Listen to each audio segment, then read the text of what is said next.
పింఛం విప్పిన నెమలికి మల్లె తొలకరి జల్లుల మేఘం మల్లె అలజడి హృదయం మాడిన కూచిపూడి రంగుల దిద్దిన బొమ్మకు మల్లె కవితలు వద్దిన పుస్తకమల్లె సంతోషంలో ముద్దుగా ఈ అమ్మాడి ఆరారు ఋతువుల అందం ఒకటిగా కలిపి వింతలు ఏడు పక్కకు జరిపే కొత్తగా పుంతలు తొక్కెను ఈ అరవిందం అమ్మమ్మో తాండవమాడే కృష్ణుడి నుండి వేణువ గానం తీయగ పండి రాధకు ప్రాణం ఉప్పొంగే ఆనందం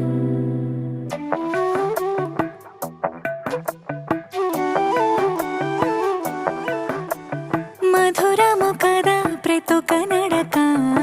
నీతో కలిసేలా తరగని కథ మనదే కనుక మనసు మురిసినిలా ఉసురేమో